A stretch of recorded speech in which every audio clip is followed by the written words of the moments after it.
बन मथुरा कछ भेद नहीं, गुर अर्जन परतख हर। गुर अर्जन परतख हर, जग और न यहे महातम मैं, अवतार उजागर आन कियो।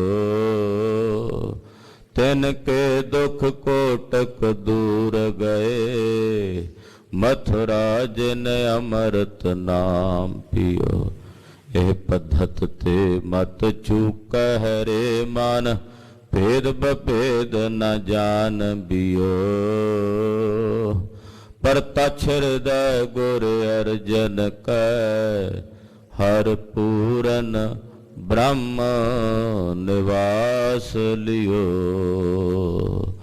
हम अवगुण भरे एक गुण नाहि, अमृत छाड़ बिख बिख खाई। माया मोह परम पै भूले, सुत दारा स्यों एक उत्तम पंथ सुनियो गुर संगत। तेह मिलंत जम त्रास मिटाई, एक अरदास पाठ कीरत की। गुर रामदास राखो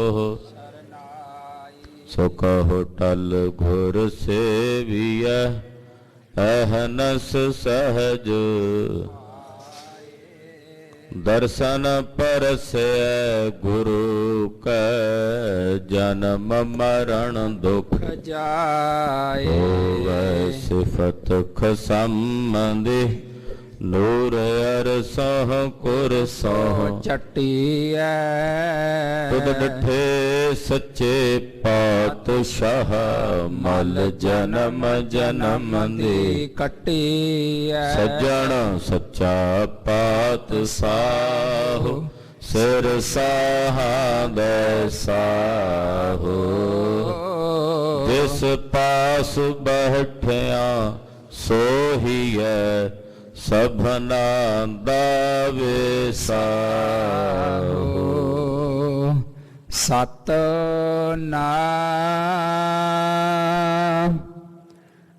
श्री वाहेगुरु साहेब जी। राम कली महला पंजवा। त्रै गुण रहत रह निरारी, साधक सिद्धना जानै। रतन कोठड़ी अमृत संपूर्ण, सतगुर कै खजाना।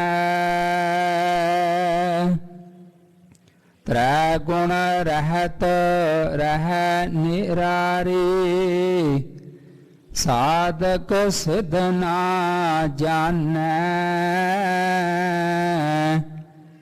रतन कोठड़ी अमृत संपूर्ण, सतगुर कै खजाना। अचरज किछ कहन ना जाई, बसत अगोचर पाई।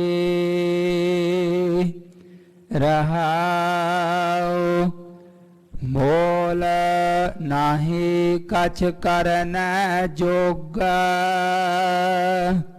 क्या को कह सुनावे।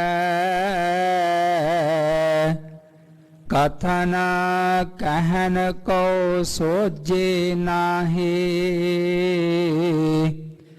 जो पेखै तिस बन आवे।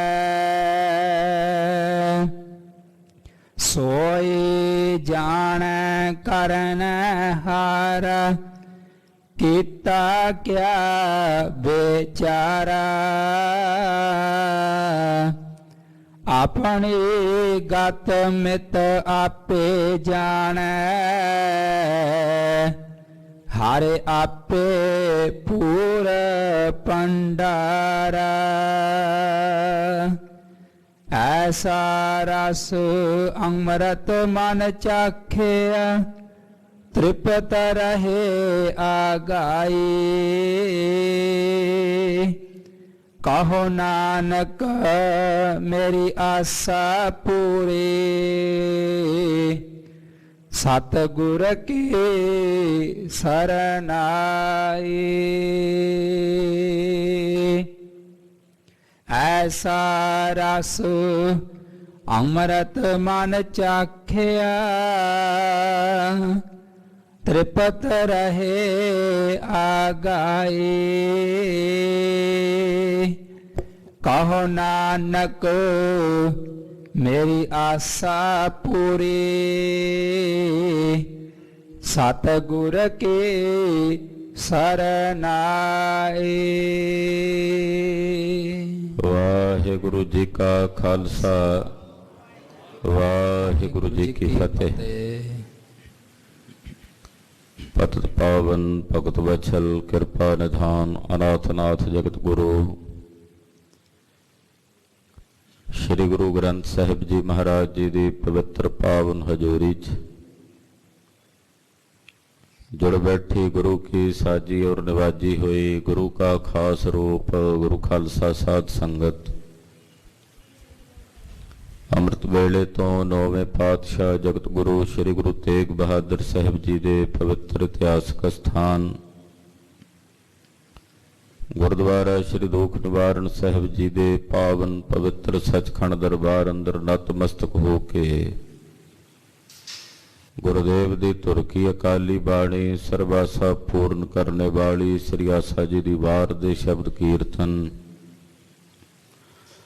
ਰਾਗੀ ਸਿੰਘਾਂ ਦੀ ਰਸਨਾ ਤੋਂ ਬਹੁਤ ਹੀ ਅਦਬ ਸਤਿਕਾਰ ਸ਼ਰਧਾ ਭਾਵਨਾ ਦੇ ਸਹਿਤ ਆਪ ਜੀ ਨੇ ਸਰਵਣ ਕੀਤੇ ਹਨ। ਉਪਰੰਤ ਸਤਿਗੁਰਾਂ ਦੀ ਪਾਵਨ ਗੁਰਬਾਣੀ ਦੀ ਕਥਾ ਸਰਵਣ ਕਰਨ ਲਈ ਗੁਰੂ ਚਰਨਾਂ ਵਿੱਚ ਆਪ ਜੀ ਇਸ ਵਕਤ ਤਤਪਰ ਹੋ ਕੇ ਸਾਵਧਾਨ ਹੋ ਕੇ ਜੁੜ ਬੈਠੇ ਹੋ। ਸਤਿਗੁਰੂ ਪੰਚਮ ਪਾਤਸ਼ਾਹ ਸ਼ਹੀਦਾਂ ਦੇ ਸਰਤਾਜ ਧੰਨ ਧੰਨ ਸ਼੍ਰੀ ਗੁਰੂ ਅਰਜਨ ਦੇਵ ਸਾਹਿਬ ਜੀ ਮਹਾਰਾਜ ਜੀ ਨੇ ਅੱਜ ਦੇ ਪਵਿੱਤਰ ਹੁਕਮਨਾਮੇ ਦੀ ਦਾਤ ਬਖਸ਼ਿਸ਼ ਕਰਕੇ ਸਾਨੂੰ ਸਾਰਿਆਂ ਨੂੰ ਨਿਵਾਜਿਆ ਹੈ। ਪੰਚਮ ਪਾਤਸ਼ਾਹ ਤਖਤ ਬੈਠਾ ਅਰਜਨ ਗੁਰੂ ਸਤਿਗੁਰ ਕਾ ਖਿਵਾ ਚੰਦੋਆ ਉਗ ਬਣੋ ਤੈ ਆਥ ਬਣੋ ਚਹੁ ਚੱਕੀਨ ਲੂਆ। ਐਸੇ ਗਰੀਬ ਨਵਾਜ ਸਤਿਗੁਰਾਂ ਦੇ ਪਵਿੱਤਰ ਚਰਨਾਂ 'ਚ ਆਪਣੀਆਂ ਹਾਜ਼ਰੀਆਂ ਲਵਾਉਂਦਿਆਂ ਰਸਨਾ ਪਵਿੱਤਰ ਕਰਦਿਆਂ ਸਮੂਹ ਮਾਈ ਭਾਈ ਆਖੋ ਜੀ ਸਤਨਾਮ ਸ੍ਰੀ ਵਾਹਿਗੁਰੂ ਸਾਹਿਬ ਜੀ। ਸਤਨਾਮ ਸ੍ਰੀ ਵਾਹਿਗੁਰੂ ਸਾਹਿਬ ਜੀ। ਰਾਮ ਕਲੀ ਮਹੱਲਾ ਪੰਜਵਾ। ਤ੍ਰੈ ਗੁਣ ਰਹਿਤ ਰਹਿ ਨਿਰਾਰੀ। ਰਾਮ ਕਲੀ ਰਾਗ ਹੈ। ਪੰਚਮ ਪਾਤਸ਼ਾਹ ਧੰਨ ਗੁਰੂ ਅਰਜਨ ਦੇਵ ਸਾਹਿਬ ਜੀ ਦਾ ਉਚਾਰਨ ਕੀਤਾ ਗਿਆ ਪਵਿੱਤਰ ਸ੍ਰੀ ਮੁਖਵਾਕ ਸ਼ਬਦ ਹੈ। ਪੰਚਮ ਪਾਤਸ਼ਾਹ ਨਾਮ ਵਸਤੂ ਦੀ ਗੱਲ ਆਤਮ ਤੱਤ ਦੀ ਗੱਲ ਕਰ ਰਹੇ ਨੇ ਕਿ ਜੋ ਨਾਮ ਰੂਪੀ ਵਸਤ ਹੈ ਆਤਮ ਤੱਤ ਹੈ ਉਹ ਤਿੰਨਾਂ ਗੁਣਾਂ ਤੋਂ ਰਹਿਤ ਹੈ।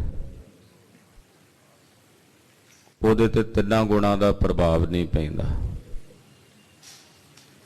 ਜਿਹੜੀ ਮਾਇਆ ਹੈ ਇਹ ਤ੍ਰੈਗੁਣੀ ਕਹੀ ਹੈ ਸਤਿਗੁਰਾਂ ਨੇ ਗੁਰਬਾਣੀ 'ਚ। ਪਾਤਸ਼ਾਹ ਦੇ ਬਚਨ ਨੇ ਰਾਜਗੁਣ ਤਮ ਗੁਣ ਸਤਗੁਣ ਇਹ ਸਭ ਮਾਇਆ ਦਾ ਹੀ ਸਰੂਪ ਨੇ। ਰਜੋ ਤਮੋ ਤੇ ਸਤੋ ਗੁਣ ਇਹ ਤਿੰਨ ਗੁਣ ਸਾਰੇ ਬ੍ਰਹਮੰਡ ਵਿੱਚ ਸਾਰੇ ਵਿਸ਼ਵ ਭਰ ਵਿੱਚ ਵਰਤ ਰਹੇ ਨੇ। ਰਜੋ ਗੁਣ ਕਰਕੇ ਸੰਸਾਰ ਦੀ ਉਤਪਤੀ ਹੁੰਦੀ ਹੈ। ਸਤੋਗੁਣ ਕਰਕੇ ਪਾਲਣਾ ਹੁੰਦੀ ਹੈ, ਔਰ ਤਮੋਗੁਣ ਕਰਕੇ ਸਭ ਦਾ ਵਿਲੈ ਹੁੰਦਾ, ਲੈਅ ਹੁੰਦਾ। ਉਤਪਤੀ, ਪਾਲਣਾ ਔਰ ਸੰਘਾਰਨਾ,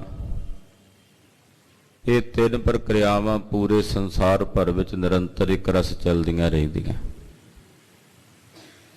ਜੀਵ ਪੈਦਾ ਵੀ ਹੁੰਦੇ ਨੇ, ਕੁਝ ਸਮੇਂ ਲਈ ਥਿਰ ਵੀ ਰਹਿੰਦੇ ਨੇ, ਫਿਰ ਉਹ ਬਿਨਸਦੇ ਵੀ ਨੇ। ਪੂਰੇ ਜਿਹੜੇ ਤਿੰਨ ਗੁਣ ਨੇ, ਇਹਨਾਂ ਨੂੰ ਹੀ ਮਾਇਆ ਕਿਹਾ। ਰਾਜਗੁਣ, ਤਮਗੁਣ, ਸਤਗੁਣ ਕਹੀਏ, ਇਹ ਤੇਰੀ ਸਭ ਮਾਇਆ। ਇਹ ਸਭ ਮਾਇਆ ਦਾ ਸਰੂਪ ਹੈ। ਪੂਰੇ ਮਾਇਆ ਦਾ ਪ੍ਰਭਾਵ ਹਰ ਜਗ੍ਹਾ ਤੇ ਹੈ, ਤਿੰਨਾਂ ਗੁਣਾਂ ਦਾ ਪ੍ਰਭਾਵ ਹਰ ਥਾਂ ਤੇ ਹੈ।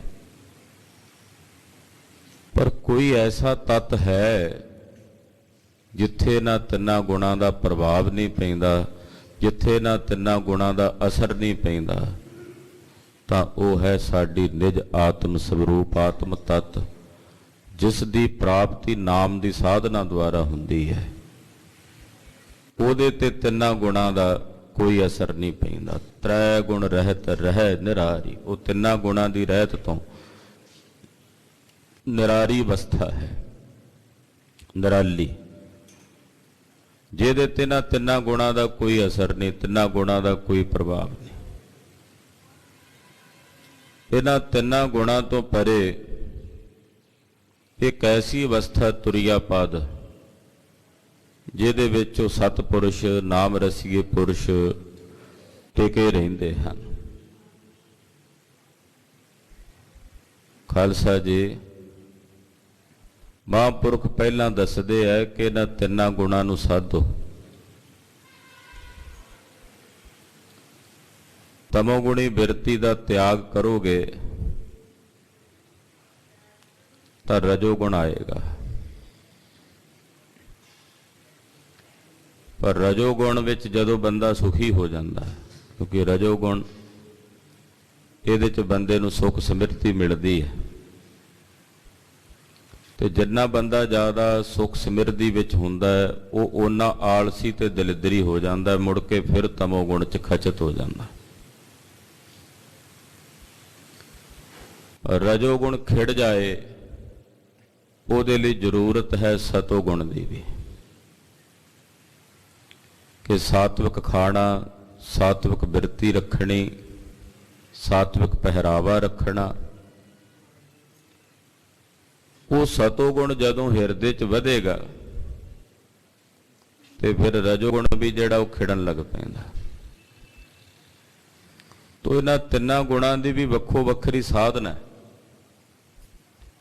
ਤਮੋਗੁਣ ਤੇ ਕੰਟਰੋਲ ਰੱਖਣ ਲਈ ਸਤੋਗੁਣ ਵੱਧ ਚਾਹੀਦਾ। ਤਮੋਗੁਣ ਕਾਬੂ 'ਚ ਰਹੇਗਾ, ਸਤੋਗੁਣ ਵਧੇਗਾ, ਉਹਦੇ ਨਾਲ ਫਿਰ ਰਜੋਗੁਣ ਜਿਹੜਾ ਹੈ ਉਹ ਖੇੜੇ 'ਚ ਆ ਜਾਏਗਾ। ਪਰ ਇੱਕ ਅਵਸਥਾ ਐਸੀ ਵੀ ਆਉਂਦੀ ਹੈ ਜਿੱਥੇ ਇਹਨਾਂ ਤਿੰਨਾਂ ਗੁਣਾਂ ਦਾ ਅਭਾਵ ਹੋ ਜਾਂਦਾ। ਇਹ ਤਿੰਨੇ ਗੁਣ ਨਹੀਂ ਰਹਿੰਦੇ, ਨਾ ਰਜੋਗੁਣ ਦਾ ਅਨੁਭਵ ਰਹਿੰਦਾ, ਨਾ ਸਤੋ ਦਾ, ਨਾ ਤਮੋ ਦਾ। ਤਿੰਨਾਂ ਤੋਂ ਪਰੇ ਇੱਕ ਐਸੀ ਅਵਸਥਾ ਹੈ ਜਿੱਥੇ ਬ੍ਰਹਮਾਕਾਰ ਬਿਰਤੀ ਬਣ ਜਾਂਦੀ, ਉੱਥੇ ਨਾ ਤਿੰਨਾਂ ਗੁਣਾਂ ਦਾ ਹੀ ਅਭਾਵ ਹੋ ਜਾਂਦਾ। ਜਪਜੀ ਸਾਹਿਬ ਦੀ ਅੰਮ੍ਰਿਤ ਬਾਣੀ 'ਚ ਗੁਰਦੇਵ ਨੇ ਜੋ ਅਸੰਖ ਵਾਲੀਆਂ 3 ਪੌੜੀਆਂ ਉਚਾਰਨ ਕੀਤੀਆਂ ਨੇ, ਉਹਦੇ 'ਚ ਗੁਰਦੇਵ ਨੇ 3 ਗੁਣਾਂ ਦੀ ਗੱਲ ਕੀਤੀ ਕਿ ਇਹ ਜਿਹੜੀ ਪ੍ਰਕਿਰਤੀ ਹੈ, ਇਹ ਜਿਹੜੀ ਸ੍ਰਿਸ਼ਟੀ ਹੈ, ਇਹ ਤ੍ਰੈ ਗੁਣੀ ਹੈ। ਜਦੋਂ ਪਾਤਸ਼ਾਹ ਕਹਿੰਦੇ ਆ ਅਸੰਖ ਜਪ, ਅਸੰਖ ਭਾਉ, ਅਸੰਖ ਪੂਜਾ, ਅਸੰਖ ਤਪ ਤਾਉ,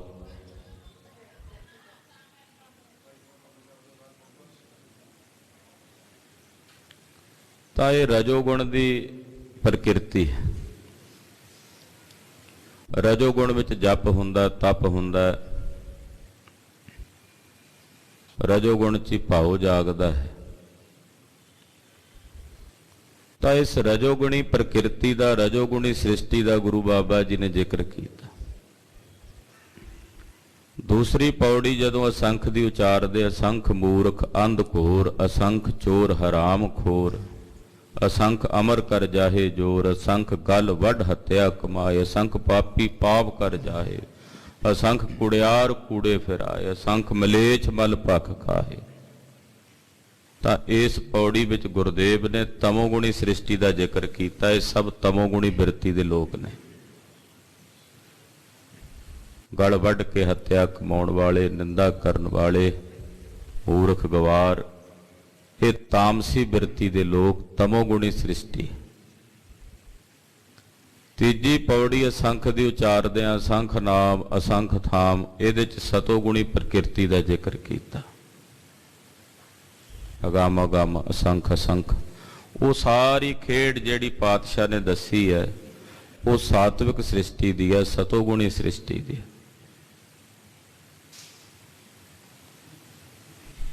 ਤੋ ਤ੍ਰੈਗੁਣੀ ਸ੍ਰਿਸ਼ਟੀ ਦਾ ਜ਼ਿਕਰ ਗੁਰੂ ਬਾਬਾ ਜੀ ਨੇ ਕੀਤਾ। ਆਪਣੇ ਸਰੀਰਾਂ ਦੇ ਵਿੱਚ ਇਹ ਤਿੰਨੇ ਗੁਣ ਹਰ ਵੇਲੇ ਕੰਮ ਕਰਦੇ ਆ। ਜਦੋਂ ਆਪਣੇ ਆਪ ਨੂੰ ਲਿਸ਼ਕਾ ਪੁਸ਼ਕਾ ਕੇ ਬਿਰਤੀ ਰੱਖਣ ਦੀ ਗੱਲ ਬਣੇ, ਰਾਜਸੀ ਠਾਠ ਦੇ ਵਸਤਰ ਆਦਿਕ ਪਹਿਨਣ ਦੀ ਬਿਰਤੀ ਗੱਲ ਕਰੇ, ਚੰਗੇ ਚੰਗੇ ਵਧੀਆ ਵਧੀਆ ਭੋਜ ਖਾਣ ਦੀ ਬਿਰਤੀ ਕੰਮ ਕਰੇ, ਉਦੋਂ ਸਾਡੇ 'ਚ ਰਜੋਗੁਣ ਬਿਰਤੀ ਕੰਮ ਕਰਦੀ। ਰਜੋਗੁਣ ਦੇ ਵਿੱਚ ਜਿਹੜਾ ਵਿਕਾਰ ਹੈ ਉਹ ਕਾਮ ਹੈ। ਕਾਮ ਰਜੋਗੁਣ ਤੋਂ ਉਤਪੰਨ ਹੁੰਦਾ ਹੈ, ਕਿਉਂਕਿ ਕਾਮ ਦਾ ਕੰਮ ਹੈ ਉਤਪਤੀ ਕਰਨੀ, ਪੈਦਾ ਕਰਨਾ। ਮਾਤਾ ਪਿਤਾ ਦੇ ਸੰਜੋਗ ਤੋਂ ਸੰਤਾਨ ਦੀ ਉਤਪਤੀ ਹੁੰਦੀ ਹੈ, ਤਾਂ ਉਹ ਕਾਮ ਕ੍ਰੀੜਾ ਕਰਕੇ ਹੈ। ਉਹ ਕਾਮ ਰਜੋਗੁਣ ਦਾ ਹਿੱਸਾ ਹੈ, ਕਿਉਂਕਿ ਰਜੋਗੁਣ ਵੀ ਪੈਦਾ ਕਰਦਾ, ਇਹ ਬਣਾਉਂਦਾ, ਉਸਾਰੂ ਬਿਰਤੀ ਹੈ।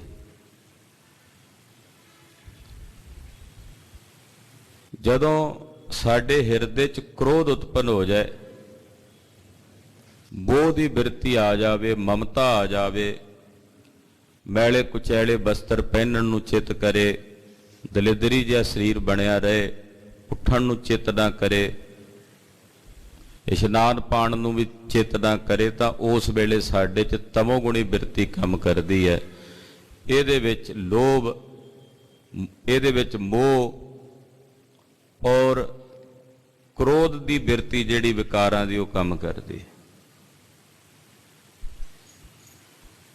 ਤੇ ਜਦੋਂ ਸਾਡੇ ਅੰਦਰ ਸ਼ੁੱਧ ਭਾਵ ਪੈਦਾ ਹੋਣ, ਸਰੀਰ ਉਦਮੀ ਹੋਵੇ, ਅੰਮ੍ਰਿਤ ਵੇਲੇ ਜਾਗਣ ਦਾ ਮਨ ਕਰੇ, ਬਾਣੀ ਪੜ੍ਹਨ ਨੂੰ ਚਿੱਤ ਕਰੇ, ਗੁਰੂ ਘਰ ਵਿੱਚ ਆ ਕੇ ਧਰਮ ਸਥਾਨ ਤੇ ਸੇਵਾ ਕਰਨ ਨੂੰ ਚਿੱਤ ਕਰੇ, ਸਤ ਸੰਗਤ ਵਿੱਚ ਆ ਕੇ ਕਥਾ ਕੀਰਤਨ ਨੂੰ ਸੁਣਨ ਨੂੰ ਮਨ ਕਰੇ, ਤਾਂ ਉਸ ਵੇਲੇ ਸਾਡੇ ਅੰਦਰ ਸਤੋਗੁਣੀ ਬਿਰਤੀ ਕੰਮ ਕਰਦੀ ਹੈ, ਸਾਤਵਿਕ ਬਿਰਤੀ ਹੈ। ਤੋ ਇਹਨਾਂ ਤਿੰਨਾਂ ਗੁਣਾਂ ਦੇ ਵਿੱਚ ਹੀ ਅਸੀਂ ਵਰਤਦੇ। ਇਹ ਤਿੰਨਾਂ ਗੁਣਾਂ ਤੋਂ ਪਰੇ ਇੱਕ ਐਸੀ ਬ੍ਰਹਮਾਕਾਰ ਬਿਰਤੀ ਹੈ ਜਿਹਦਾ ਸਾਨੂੰ ਹਾਲੇ ਅਨੁਭਵ ਨਹੀਂ ਹੈ। ਜਿਨ੍ਹਾਂ ਨੂੰ ਹੋ ਗਿਆ ਉਹਨਾਂ ਨੇ ਕਿਹਾ ਤ੍ਰੈ ਗੁਣ ਰਹਿਤ ਰਹਿ ਨਿਰਾਰੀ, ਕਿ ਜਿਹੜੀ ਉਹ ਅਵਸਥਾ ਹੈ ਆਤਮ ਤੱਤ ਦੀ, ਬ੍ਰਹਮਾਕਾਰ ਦੀ ਬਿਰਤੀ ਦੀ, ਉਹ ਤਿੰਨਾਂ ਗੁਣਾਂ ਦੀ ਰਹਿਤ ਤੋਂ ਨਿਰਾਲੀ ਹੈ, ਉਹ ਤਿੰਨਾਂ ਗੁਣਾਂ ਤੋਂ ਪਰੇ ਹੈ। ਸਾਧਕ ਸਿੱਧ ਨਾ ਜਾਣੈ, ਇਹ ਅਵਸਥਾ ਐਸੀ ਹੈ ਆਤਮ ਤੱਤ ਦੀ, ਨਾਮ ਵਸਤ ਦੀ। ਇਹ ਨਾਮ ਰੂਪੀ ਵਸਤੂ ਤੇ ਆਤਮ ਤੱਤ ਰੂਪੀ ਵਸਤ, ਕਹਿੰਦੇ ਜਿਹੜੇ ਵੱਡੇ ਵੱਡੇ ਸਾਧਕ ਨੇ, ਸਿੱਧ ਨੇ, ਜੋਗੀ ਨੇ, ਉਹ ਵੀ ਇਸ ਅਵਸਥਾ ਬਾਰੇ ਨਹੀਂ ਜਾਣਦੇ, ਉਹ ਵੀ ਉਸ ਅਵਸਥਾ ਤੱਕ ਨਹੀਂ ਪਹੁੰਚੇ। ਉਹਨਾਂ ਨੇ ਵੀ ਇਸ ਅਵਸਥਾ ਨੂੰ ਆਪਣੇ ਹਿਰਦੇ 'ਚ ਅਨੁਭਵ ਨਹੀਂ ਕੀਤਾ।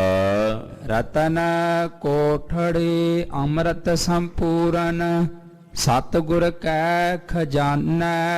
ਕਹਿੰਦੇ ਜੋ ਕੀਮਤੀ ਵਿਰਾਗ ਆਦਿਕ ਰਤਨਾਂ ਦੀ ਕੋਠੜੀ ਹੈ ਨਾ,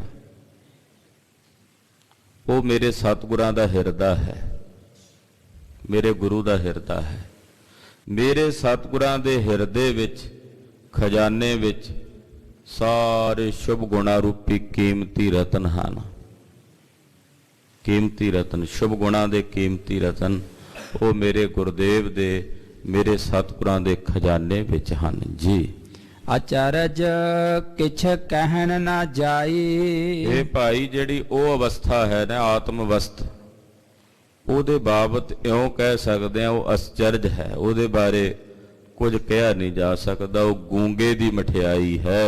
ਬਸਤ ਅਗੋਚਰ ਭਾਈ। ਇਹ ਭਾਈ ਉਹ ਵਸਤੂ ਅਗੋਚਰ ਹੈ, ਇੰਦਰੀਆਂ ਉਹਨੂੰ ਵਿਸ਼ੇ ਨਹੀਂ ਕਰ ਸਕਦੀਆਂ।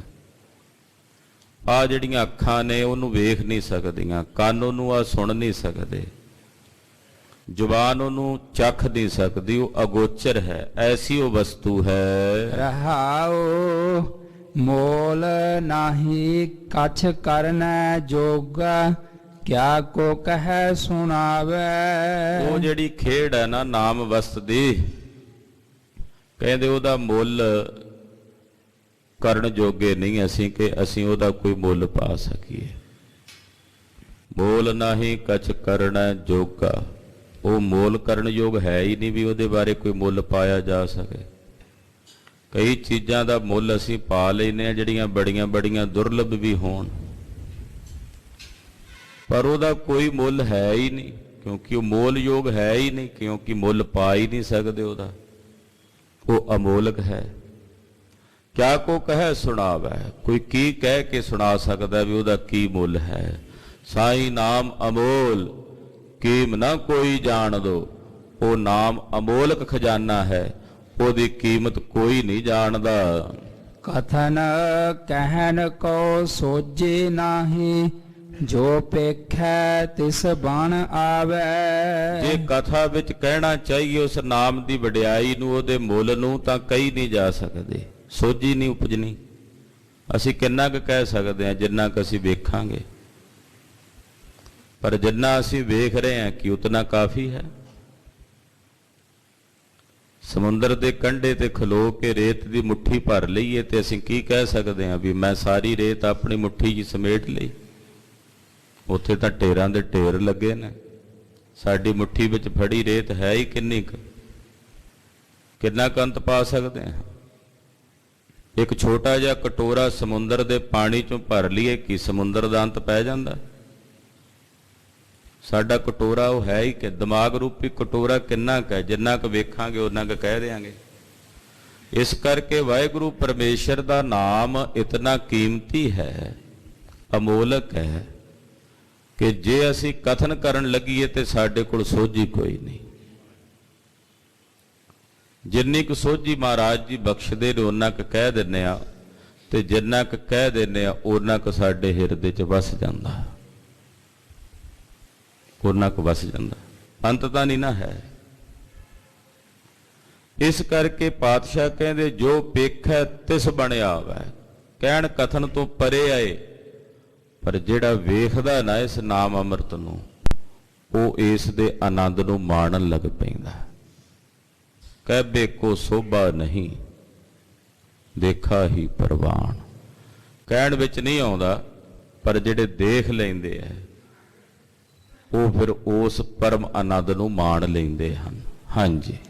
ਸੋਈ ਜਾਣੈ ਕਰਨੈ ਹਾਰਾ, ਕੀਤਾ ਕਿਆ ਬੇਚਾਰਾ। ਆਪਣੇ ਨਾਮ ਦਾ ਪ੍ਰਤਾਪ ਉਹ ਖੁਦ ਅਕਾਲ ਪੁਰਖ ਵਾਹਿਗੁਰੂ ਆਪ ਜਾਣਦਾ, ਕਿਉਂਕਿ ਉਹ ਕਰਨਹਾਰ ਹੈ, ਉਹ ਸਿਰਜਣਹਾਰ ਹੈ। ਜਿਹੜੇ ਸਾਡੇ ਵਰਗੇ ਜੀਵ ਕੀਤੇ ਹੋਏ ਨੇ ਉਹਦੇ ਵਿਚਾਰੇ, ਉਹ ਕੀ ਜਾਣਨ। ਆਖੋ ਸਤਿਨਾਮ ਸ੍ਰੀ ਵਾਹਿਗੁਰੂ। ਕਰਤਾ ਜਾਣੇ ਨਾ ਕ੍ਰਿਤ ਨੂੰ, ਜਿਹੜੀ ਕ੍ਰਿਤ ਆ ਉਹ ਕਰਤੇ ਨੂੰ ਕਿਵੇਂ ਜਾਣੇ। ਅਸੀਂ ਸਭ ਉਸ ਦੀ ਕੀਤੀ ਹੋਈ ਕ੍ਰਿਤ ਹਾਂ, ਜੀਵ ਹਾਂ, ਅਸੀਂ ਕਿਵੇਂ ਜਾਣਾਂਗੇ। ਉਹ ਕਰਤਾ ਪੁਰਖ ਹੈ, ਉਹ ਜਾਣਦਾ ਹੈ ਕਿ ਨਾਮ ਦਾ ਪ੍ਰਤਾਪ ਕੀ ਹੈ, ਨਾਮ ਦੀ ਵਡਿਆਈ ਕੀ ਹੈ, ਨਾਮ ਦੀ ਮਹਿਮਾ ਕੀ ਹੈ, ਉਹ ਜਾਣਦਾ ਹੈ। ਅਸੀਂ ਸਭ ਉਸ ਦੇ ਕੀਤੇ ਹੋਏ ਜੀ ਜੰਤ ਹਾਂ। ਵਿਚਾਰਾ ਸ਼ਬਦ ਵਰਤਿਆ ਇੱਥੇ, ਜਿਹੜੇ ਵਿਚਾਰੇ ਕੀਤੇ ਹੋਏ ਨੇ। ਕਿਆ ਕੋ ਕਹਿ ਸੁਣਾਵੇ, ਕਿ ਉਹ ਕੀ ਕਹਿ ਕੇ ਸੁਣਾਣ। ਕੀਤਾ ਕਿਆ ਵਿਚਾਰਾ, ਉਹ ਵਿਚਾਰਾ ਜਿਹੜਾ ਕੀਤਾ ਹੋਇਆ ਉਹ ਕੀ ਕਹੇਗਾ ਉਹਦੇ ਬਾਰੇ। ਹਾਂਜੀ। ਆਪਣੀ ਗਤ ਮਿਤ ਆਪੇ ਜਾਣੈ, ਹਰ ਆਪੇ ਪੂਰ ਭੰਡਾਰਾ। ਆਪਣੀ ਗਤ ਮਿਤ ਹਰੀ ਵਾਹਿਗੁਰੂ ਪਰਮੇਸ਼ਰ ਆਪ ਜਾਣਦਾ ਹੈ। ਔਰ ਉਹਦੇ ਜਿਹੜੇ ਭੰਡਾਰੇ ਨੇ, ਖਜ਼ਾਨੇ ਨੇ, ਉਹ ਪਰਿਪੂਰਨ ਨੇ। ਪੂਰ ਭੰਡਾਰਾ, ਉਹਦੇ ਭੰਡਾਰ ਪਰਿਪੂਰਨ ਹਨ, ਖਜ਼ਾਨੇ ਉਹਦੇ ਭਰੇ ਪਏ ਨੇ ਲਬਾ ਲਬ। ਕਲਗੀਧਰ ਨੇ ਜ਼ਫਰਨਾਮੇ ਚ ਔਰੰਗਜ਼ੇਬ ਨੂੰ ਲਿਖਦਿਆਂ ਲਿਖਿਆ ਸੀ, ਲਬਾ ਲਬ ਬਦਮਨੋਸ਼ ਪਰਾਮੋਸ਼ ਕੁਨ। ਕਹਿੰਦੇ ਵਾਹਿਗੁਰੂ ਪਰਮੇਸ਼ਰ ਦੇ ਖਜ਼ਾਨੇ ਲਬਾ ਲਬ ਭਰੇ ਹੋਏ ਨੇ, ਉਹਦੇ ਚ ਕੋਈ ਕਮੀ ਨਹੀਂ, ਕੋਈ ਊਣਤਾਈ ਨਹੀਂ। ਐਸਾ ਰਸ ਅੰਮ੍ਰਿਤ ਮਨ ਚਾਖਿਆ, ਤ੍ਰਿਪਤ ਰਹੇ ਆਗਾਈ। ਇਹੋ ਜਿਹਾ ਜਿਹੜਾ ਰਸ ਸੀ ਅੰਮ੍ਰਿਤ ਰਸ, ਉਹ ਅਸੀਂ ਆਪਣੇ ਮਨ ਕਰਕੇ ਚਖ ਲਿਆ, ਤ੍ਰਿਪਤ ਹੋ ਗਏ ਆ।